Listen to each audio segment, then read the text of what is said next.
Hey guys, good morning. Welcome to राष्ट्रीय online classes. myself Govind Singh Tanwar और आप पढ़ रहे हैं बेटा बायोलॉजी. ठीक है, चलिए शुरू करते हैं एनर्जी के साथ नई क्लास. खतरनाक. ओके, सभी आ जाइए.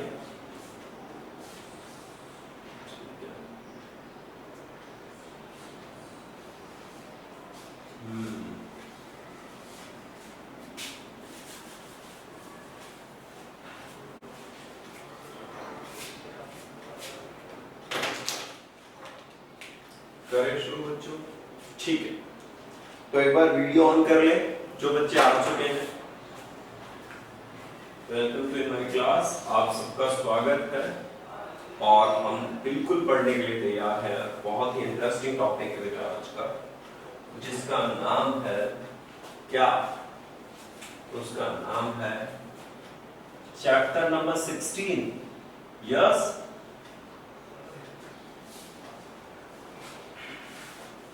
चैप्टर नंबर 16 और चैप्टर का नेम है केशव क्या? Digestion and absorption.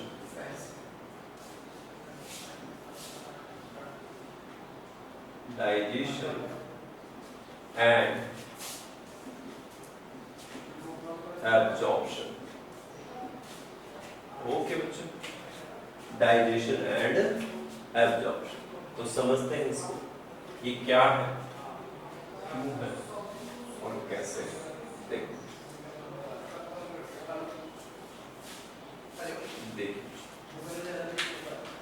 डाइजेशन और एब्जॉर्प्शन की जब हम बात करने वाले हैं तो उसमें हम क्या समझने वाले हैं, उस चीज को समझिए. कल आप लोगों को मैंने इतना बोला था, आप लोगों ने एनसीईआरटी के फर्स्ट 2 पेजेस रीड किए. ठीक है, ओके, धन्यवाद. कुछ बच्चे बहुत अच्छे हैं जिन्होंने किए, है ना?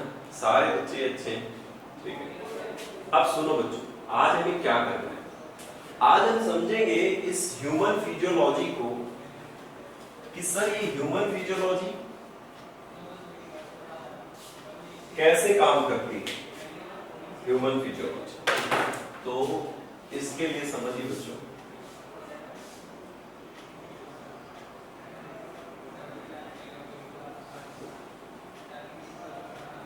देखिए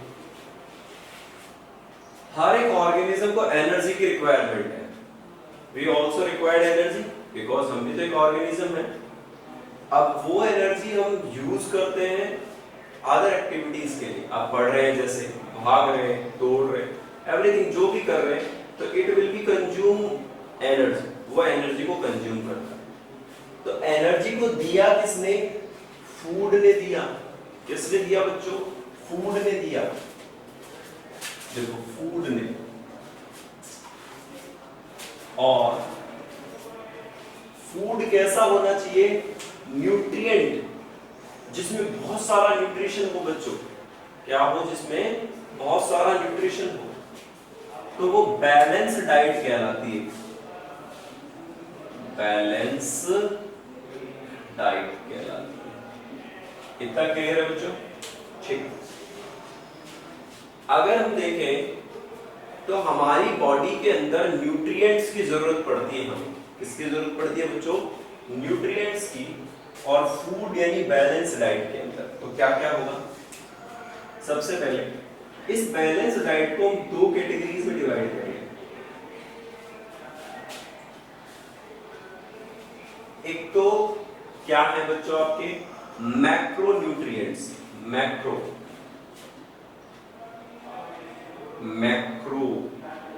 न्यूट्रिएंट्स. और एक है बच्चों माइक्रो न्यूट्रिएंट्स. कैसे है बच्चों? Micro nutrients. ठीक है ना? एक तो क्या है? मैक्रो न्यूट्रिएंट्स और दूसरे क्या है बच्चों? Micro nutrients. अब क्या समझे? सर मैक्रो का मतलब होता है लार्ज. यानी बड़ा. और माइक्रो का मतलब होता है बच्चों स्मॉल, यानी छोटा। मैक्रो का मतलब तो क्या रहा बच्चों, लार्ज यानी बड़ा, और माइक्रो का मतलब क्या रहा बेटा, स्मॉल यानी छोटा। इतनी बात ठीक है। तो एक मैक्रो न्यूट्रिएंट है और एक माइक्रो न्यूट्रिएंट है। तो मैक्रो को डाइजेस्ट करने की जरूरत पड़ेगी, माइक्रो न्यूट्रिएंट्स को आपको डाइजेस्ट करने की जरूरत नहीं पड़ेगी। रीजन क्या है, छोटी चीजों को तो बॉडी आसानी से एब्जॉर्ब कर लेगी, बड़ी चीजों को तोड़ने के लिए बॉडी को एनर्जी की जरूरत पड़ेगी। तो उस प्रोसेस को हम क्या कहते हैं बच्चों, डाइजेशन प्रोसेस। क्या कहते हैं उसको बच्चा, अपन डाइजेशन प्रोसेस कहते हैं। इतनी बात क्लियर है ना, ठीक है। डाइजेशन प्रोसेस कहते हैं इनको अपन। अब इसके बाद अपन समझे इसमें बात को बच्चों, वो क्या है। तो लार्ज वाले कौन कौन से हैं उनकी बात कर ली। पहला कार्बोहाइड्रेट, कार्बोहाइड्रेट्स लिख लीजिए। पहला कौन सा है, कार्बोहाइड्रेट्स। दूसरा कौन सा है बच्चों, प्रोटीन। और तीसरा कौन सा है बच्चों, लिपिड। ठीक है, कार्बोहाइड्रेट, प्रोटीन एंड लिपिड को ब्रेक डाउन करने के लिए बॉडी को काम करना पड़ेगा, तोड़ना पड़ेगा, एनर्जी कंज्यूम करनी पड़ेगी, यूज करनी पड़ेगी। तो इसका मतलब इन सबको हम तोड़ेंगे। अब जब तोड़ रहे हैं तो किसके थ्रू तोड़ रहे हैं बेटा, हमारी बॉडी के मैकेनिज्म के थ्रू, जिसमें टीथ का इन्वॉल्वमेंट है, स्टमक का इन्वॉल्वमेंट है। क्लियर है बच्चों। तो यहां तोड़ा जा रहा है खाने को, तो कौन किस किस को तोड़ोगे, कार्बोहाइड्रेट को, प्रोटीन को और लिपिड। ठीक है सर, तोड़ेंगे तभी तो बढ़िया से जोड़ेंगे। ठीक है, ऐसे ही कुछ है नहीं, जब तक तोड़ेंगे नहीं तब तक छोड़ेंगे नहीं। याद है, हाँ अब याद आ रहा है। ठीक है, तो अपन भी वही करेंगे बेटा, जब तक मीट को तोड़ेंगे नहीं तब तक छोड़ेंगे नहीं, छोड़ना ही नहीं। तो कार्बोहाइड्रेट, प्रोटीन और लिपिड, इनको तोड़ना पड़ेगा। जीतन राम मांझी वाला हैमर लेंगे अपन और तोड़ेंगे, सब बिल्कुल तोड़ेंगे। अब इधर आओ बच्चों, सर माइक्रो न्यूट्रिएंट्स कौन से हैं, स्मॉल कौन से, उनकी बात करें तो सर एक तो विटामिन्स हैं हमारे पास, बॉडी अपने आप ले लेता है, यानी उन्हें एब्सॉर्ब कर लेता है, विटामिन्स। और किन्हें कर लेता है, मिनरल्स को कर लेता है, मिनरल्स को कर लेता है। क्लियर है बच्चा पार्टी, विटामिन्स को कर लेता है और मिनरल्स को कर लेता है। तो यानी उसका बॉडी विटामिन्स एब्सॉर्ब कर ले हमारी और मिनरल भी। तो उसके लिए आपको कोई पहाड़ तोड़ने की जरूरत नहीं है, तोड़ना इनके लिए है, कार्बोहाइड्रेट, प्रोटीन और लिपिड के लिए। ठीक है बच्चों, अब आगे क्या समझेंगे अपन इस चीज के बारे में और समझने की कोशिश करते हैं। उसे क्या करेंगे देखिए। तो सर इसके लिए कोई पाथवे हो, इसके लिए हमारी बॉडी में कोई सिस्टम हो, बिल्कुल होगा बच्चों। और आज हम बिल्कुल उसके साथ रूबरू होंगे, डाइजेस्टिव सिस्टम। ठीक है, we are connecting today about discussing digestive system. हम इसी के ऊपर बात करेंगे, क्यों है डाइजेस्टिव सिस्टम। और बेटा याद रखना, आपको बिल्कुल बहुत ही बारीकी से चीजें समझाऊंगा, आपको ये कंप्लीट याद हो जाएगा। तो आइए हम शुरू करते हैं आज की कहानी को हमारे सिस्टम से। तो आप बैलेंस डाइट में मैक्रो न्यूट्रिएंट्स और माइक्रो न्यूट्रिएंट्स को समझ चुके हो ना बच्चों, क्लियर है। इन्हें हम कैसे कैसे कर लेंगे। अब आइए और खेलते हैं आगे। ठीक है, और उसका नाम क्या है सर, डाइजेस्टिव सिस्टम।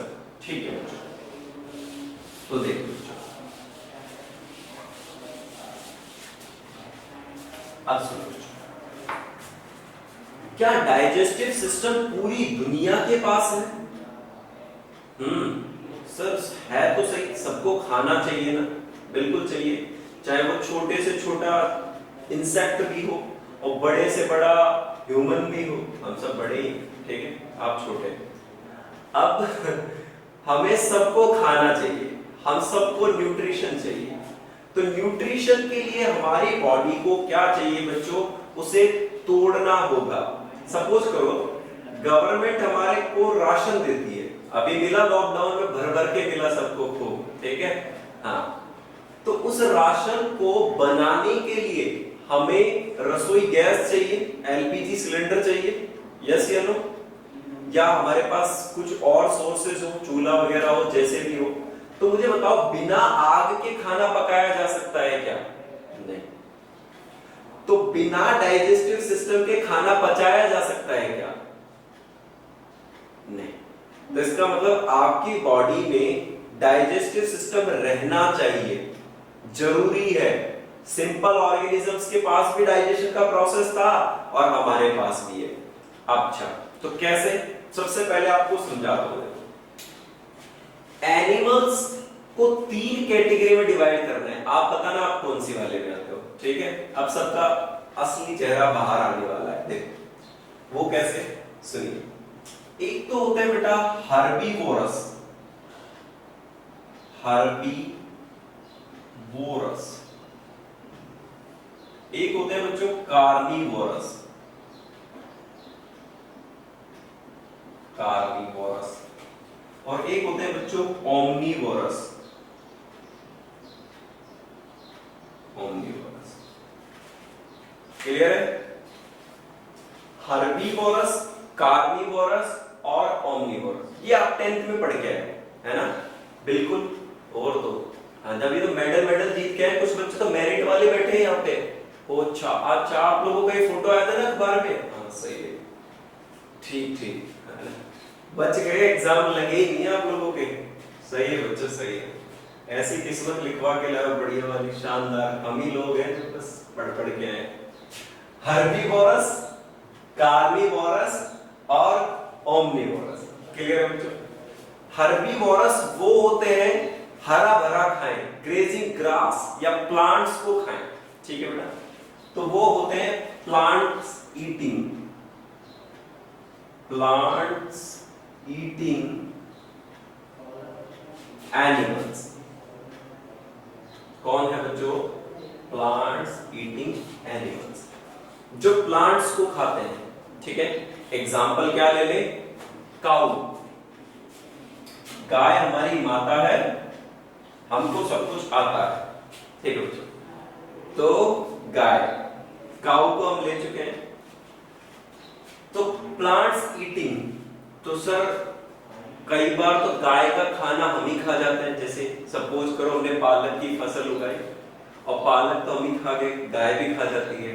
कोई बात नहीं बेटा, आपके अंदर भी कहीं ना कहीं थोड़ा सा गाय छुपा हुआ है, ठीक है। अभी क्या करेंगे इसकी बात को? कार्निवोरस, कार्निवोरस क्या होते हैं?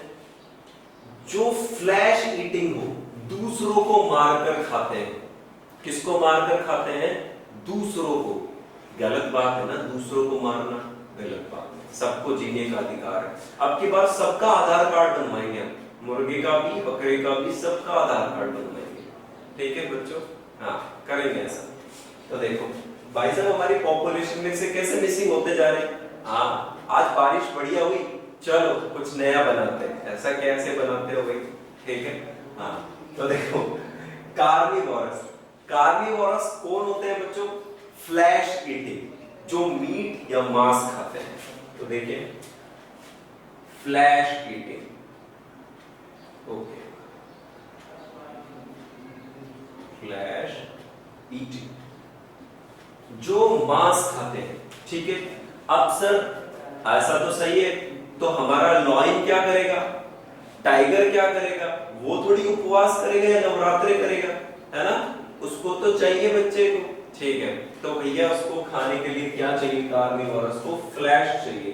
तो एग्जांपल लिखे बच्चों, टाइगर, टाइगर। क्लियर है बात? अब सर हम कहां आएंगे? अरे हम तो सर्वव्यापी हैं, हमसे मत पंगा लो भाई। आओ कहां देखते हैं, हम तो ये भी खा सकते हैं और ये भी खा सकते हैं। तो दोनों कैटेगरी है आप लोगों के पास, सही है। तो देखो हर्बीवोरस भी है हम और कार्निवोरस भी है। तो कौन होते हैं जिनको हर्बीवोरस और कार्निवोरस दोनों में इंक्लूड कर दिया जाए? तो आपने एक मारुति वैन का नाम सुना होगा, ओमनी आती है, ओमनी सुना है सभी बच्चों ने? ओमनी नाम सुना है ना, ओमनी वैन। तो ओमनी वैन किसके पास है? ह्यूमंस के पास में। भैंस वैस तो चलाती नहीं ना उसको, हम ही चलाते हैं। तो ओमनी वैन हमारे पास में, तो याद रखना हम क्या है? ओमनीवोरस। याद रह जाएगा बच्चों, ओमनीवोरस। ठीक है, हमारी ओमनी, हम ओमनीवोरस है।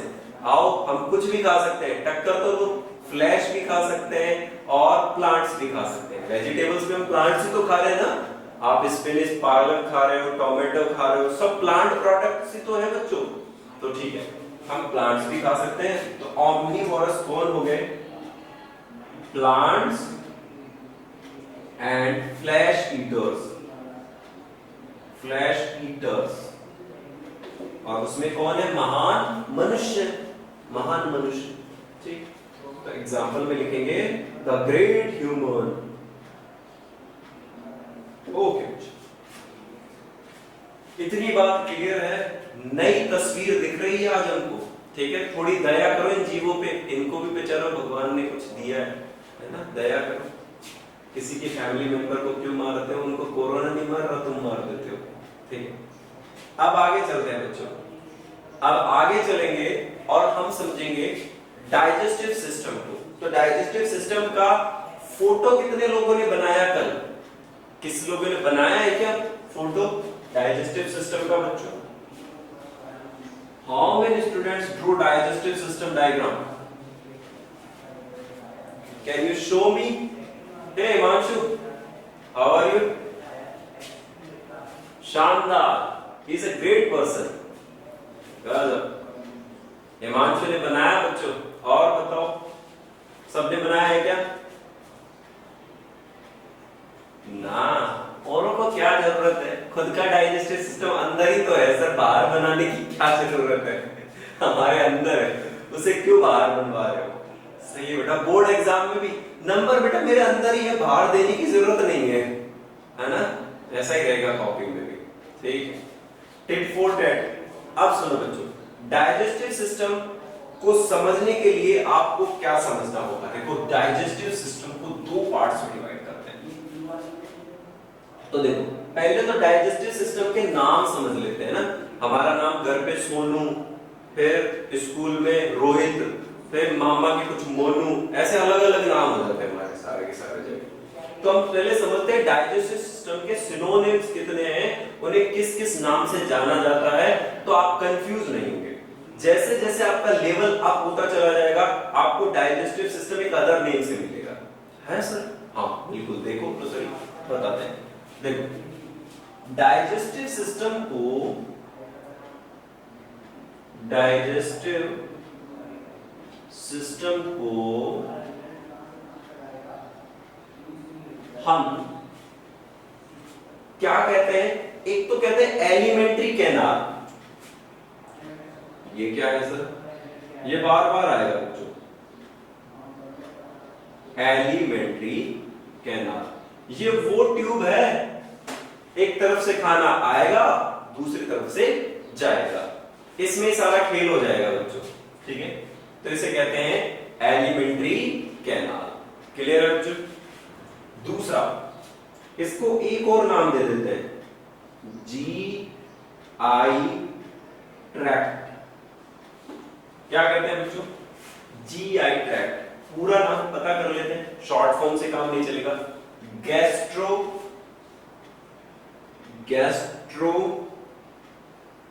इंटेस्टाइनल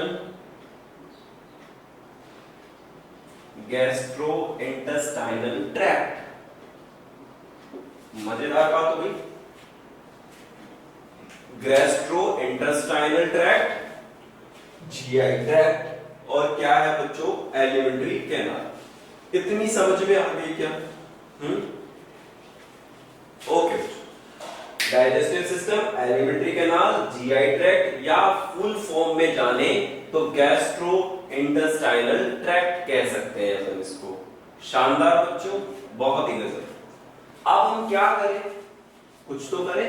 चलो, तो अब हम समझने वाले सर डाइजेस्टिव सिस्टम कैसा है और कैसे काम करता है। तो उसके कुछ कंपोनेंट्स पता कर लेते हैं, आपको मिलवाते हैं इनसे, आइए मिलते हैं हमको, ठीक है। तो वो क्या क्या है, तो डाइजेस्टिव सिस्टम को मैं दो पार्ट्स में डिवाइड करता हूं हिमांशु। पहला पहला क्या है, पहला क्या है, एलिमेंट्री कैनाल नहीं, आप इसे कह सकते हो डाइजेस्टिव ऑर्गन, डाइजेस्टिव ऑर्गन, ठीक है बच्चों। और इधर क्या होगा, इधर हो गए डाइजेस्टिव ग्लैंड्स,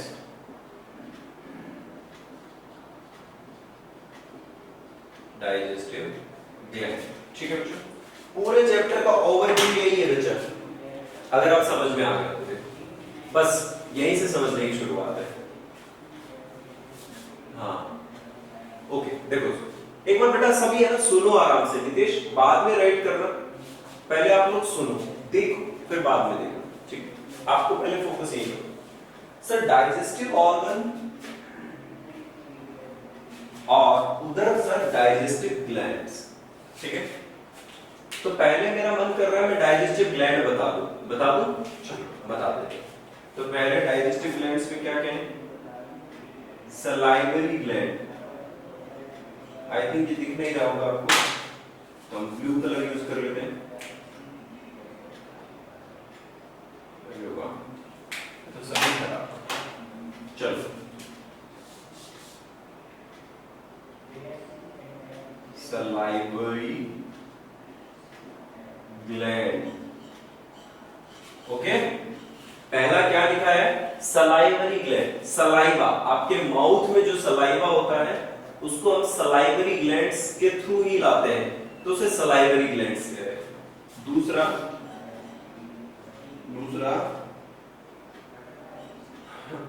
क्या बोला, पैनक्रिएटिक डक्ट या पैनक्रिएटिक या पैनक्रियाज सीधा, एक और लिखो लीवर, और तीसरा लिखो बच्चों पैनक्रियाज,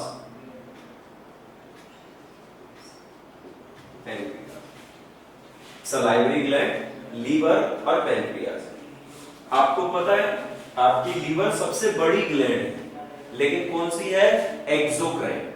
कैसी है बच्चों, एक्सोक्राइन, इस पे बात करेंगे, अभी नाम समझ लो। मैंने इधर क्या लिखा है सभी सुने, सलाइवरी ग्लैंड एक नंबर पर, दूसरे नंबर पर लीवर चॉकलेटी, और तीसरा पैनक्रियाज, ठीक है बच्चों। आपका पैनक्रियाज है ना, लीवर चॉकलेटी तो होता है, चॉकलेटी कलर का है ना, चलो बढ़िया। किटकैट को देख के याद नहीं आती, नहीं आती, ठीक। तो ये यहाँ पर हमें समझ में आ रहा है सर, सलाइवरी ग्लैंड, लीवर और पैनक्रियाज। अब यहाँ पर बात करें आगे, तो I have digestive system, you have digestive system, we have many digestive system, बहुत सारे डाइजेस्टिव सिस्टम है सबके पास, चलो बढ़िया है भाई, तो भंडारे में चलेंगे किसी।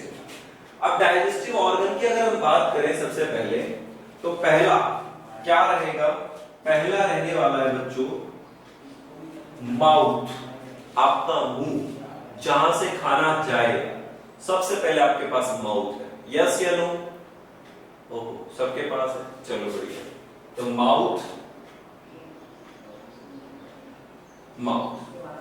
ठीक है।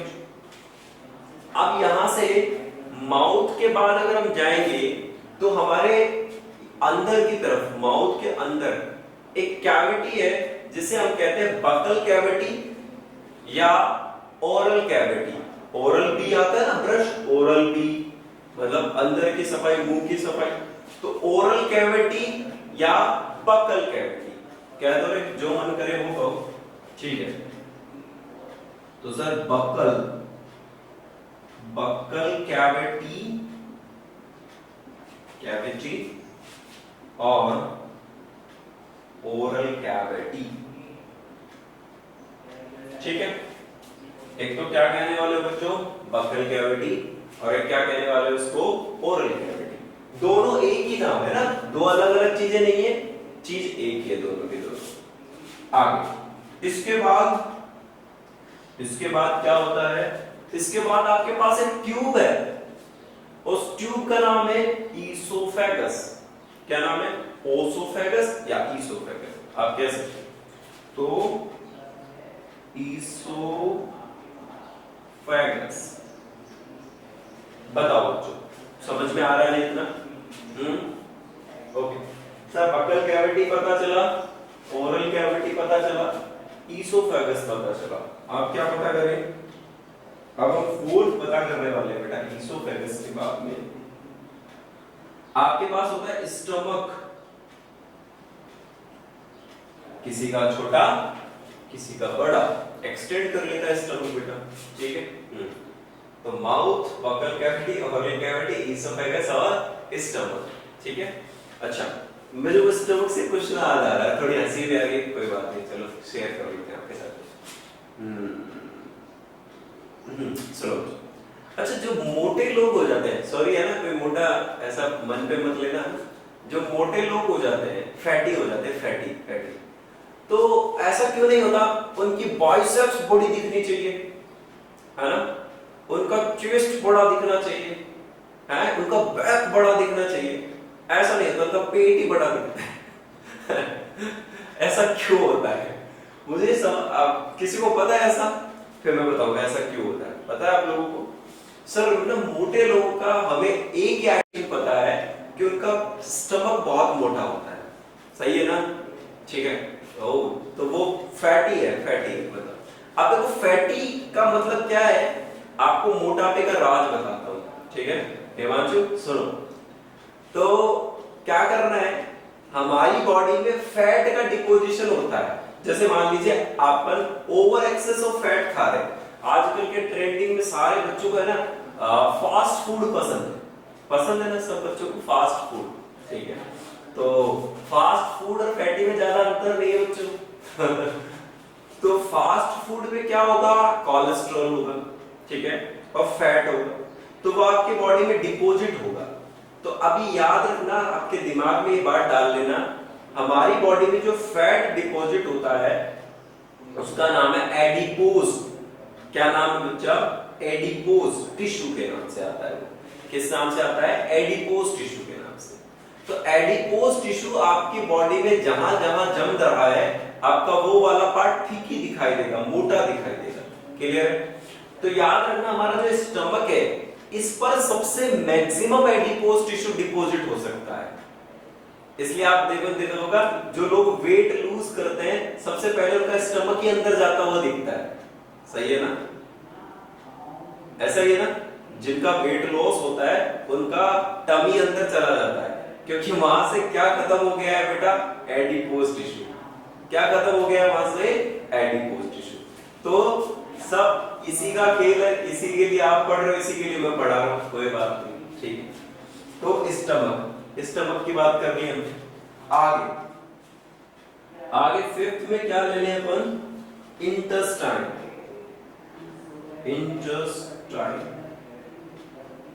ठीक है बच्चों, इंटेस्टाइन दो है आपके पास, तीन तो नहीं है किसी के पास ना बेटा, सबके पास दो है, एक एसआई एक एलआई। एसआई को बोलेंगे स्मॉल इंटेस्टाइन, स्मॉल इंटेस्टाइन। एक को क्या कहा बच्चों ने, स्मॉल इंटेस्टाइन, और एक को क्या कहा है बच्चों ने, लार्ज इंटेस्टाइन। इतनी बात समझ में आ गया क्या, ठीक है। अब स्मॉल इंटेस्टाइन को फर्दर 3 पार्ट्स में डिवाइड कर सकते हैं, फर्दर 3 पार्ट्स में। कौन कौन से, कलर ही नहीं चल रहे, कोई बात नहीं, अपन चला लेते हैं। तो बेटा स्मॉल इंटेस्टाइन के फर्दर टाइप्स क्या क्या है वो समझो। ड्यूडोनम,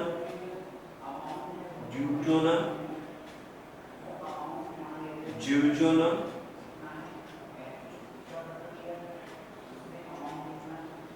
जेजुनम और थर्ड है बेटा इलियम। थर्ड क्या है बच्चों? इलियम। ड्यूडोनम, जूजोनम और इलियम। क्लियर है क्या? ड्यूडोनम, जूजोनम और इलियम। तो सर लार्ज इंटेस्टाइन के भी फर्दर डिवीजन है? हाँ है ना। कौन कौन से? सीकम,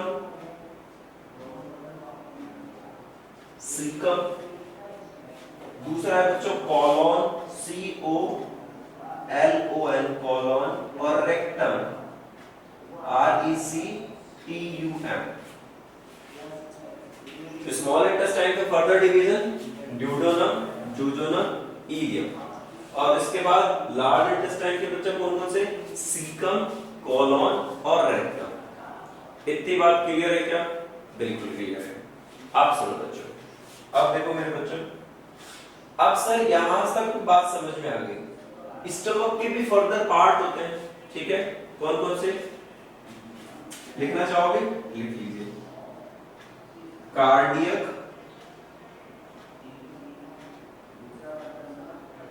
फंडिक, पाइलोरिक, और कुछ बुक्स में मेंशन किया है बॉडी पार्ट भी होता है। वैसे मेनली हमारा स्टमक कितने पार्ट्स में डिवाइड होता है? 3 में। लेकिन बॉडी पार्ट भी आपको कुछ बुक्स में मिलेगा। रेफरेंस बुक पढ़े फिर कहोगे अरे गोविंद सर ने तो बताया ही नहीं, ऐसे कैसे हो गया? तो बच्चों बता देता हूं, एक पार्ट और मिल जाएगा आपको, बॉडी, है ना? घबराना मत आपको। कार्डिक, फंडिक, पाइलोरिक और बॉडी।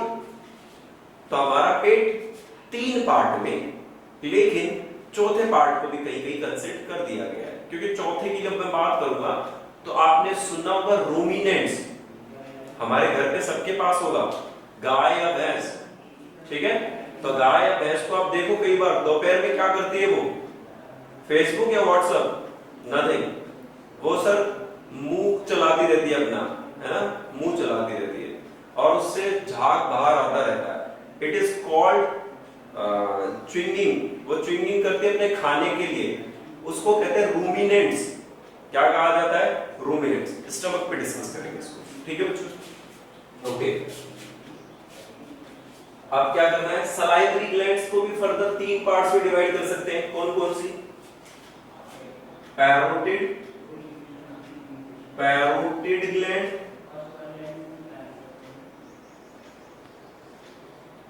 सब मैंडिबुलर ग्लैंड और सब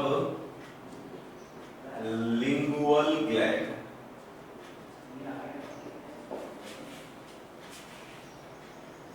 पैरोटिड ग्लैंड, सब मैंडिबुलर ग्लैंड और सब लिंगुअल ग्लैंड। क्लियर है? समझ में आ गया?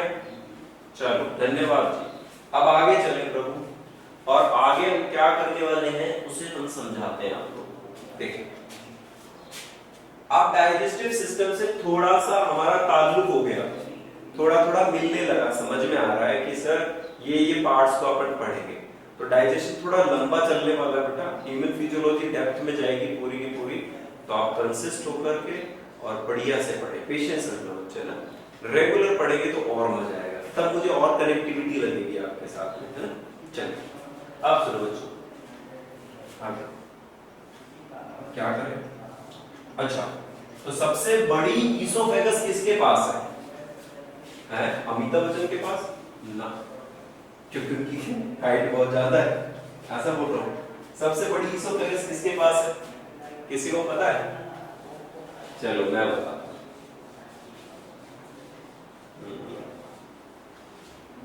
सबसे बड़ी ईसोफेगस होती है बेटा जिराफ की। बड़ी होती है ना उसकी गर्दन, शानदार, पेड़ों को आराम से खा लेता ऊपर ही ऊपर, है ना? शानदार तरीके से, है ना? तो वो अपन इवोल्यूशन में और पढ़ेंगे वहां पे। डार्विन भाई साहब ने थोड़ा थोड़ा लेमार्क ने उनके बारे में भी डिस्कस किया है, तो वो अंकल की बात माननी पड़ेगी उधर, है ना? पहले वो छोटे थे, फिर हम बड़े थे, फिर हम बड़े से फिर छोटे हो गए, फिर कुछ कुछ हो गए। तो देखो याद रखना बेटा, जिराफ की गर्दन सबसे लंबी होती है ना? तो तो इसलिए उसकी ईसोफेगस भी सबसे बड़ी होती है। याद रह जाएगा इतनी वाली बात। चलिए ठीक है, ठीक है। अब आगे किसकी बात करें? हाँ सुनो, आप लोगों ने डायग्राम जरूर बनाए। डायग्राम के पीछे रीजन क्या होता है? हमें एक तो लोकेशन समझ में आती है, ठीक है, और फिर हमें पता भी चलता है कि ऑर्गन कैसा दिखता है। तो चलो अपन एक डायग्राम बनाते हैं, थोड़ा सा अच्छा सा नहीं बनेगा तो जैसा देख लेते हैं। तो देखो आप लोगों का अच्छा होगा। हमारे पास यहां से एक ट्यूब आ रही है, एक ट्यूब, ठीक है बच्चों, मैं एलिमेंट्री के नाम बता रहा हूं बस। ये ट्यूब आई, ये ट्यूब आ गई। अब ये ट्यूब ओपन हो गई एक बैग लाइक स्ट्रक्चर में। किसमें ओपन हो गई बच्चों? ये बैग लाइक स्ट्रक्चर में।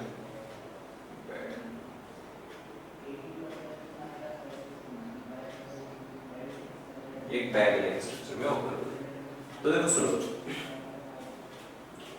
ये पार्ट क्या है? ईसोफेगस। ये आपका क्या हो गया? माउथ। ये क्या हो गया आपका? Buccal cavity. इतना याद रख लेंगे बेटा। अब देखो यहां पर आ गया आपके पास स्टमक। अब स्टमक के नीचे क्या होगा? तो देखो स्टमक के नीचे एक ऐसे ट्यूब एंटर करेगी और कुछ ऑर्गन्स यहां होंगे।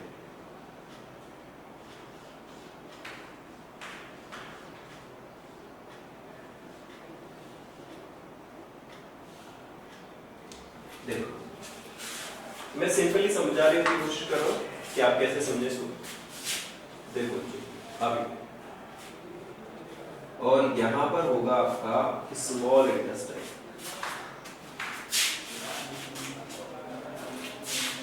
क्या रहने वाला बच्चों? This is small intestine. यहां क्या होगा? और यहां होगा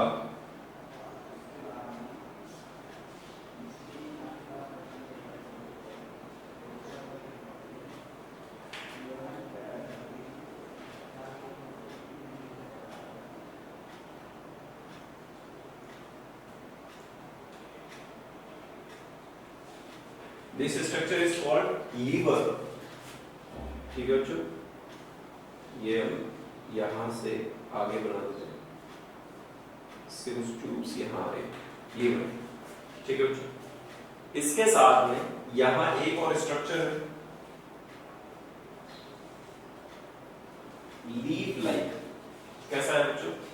leaf like. This is called pancreas. क्या कह रहे हैं बच्चों इसको? पैनक्रियाज। आपको लोकेशन समझाने के लिए बस मैं थोड़ा रफली बना रहा हूं। ये क्या है बच्चों? लीवर। ये क्या है आपकी? Large intestine. Large intestine. और ये अंदर क्या है बच्चों? आपकी स्मॉल इंटेस्टाइन। इंटेस्टाइन, ये पैनक्रियाज और ये क्या है बच्चा? लीवर। क्लियर है? इस डायग्राम को आप एक बार घर पे बनाएं और लोकेशन समझें। कल मेरे को सबकी कॉपी में डायग्राम लिखना चाहिए। ठीक है बच्चों, थैंक यू। अगली क्लास में मिलते हैं। Thank you so much, good bye.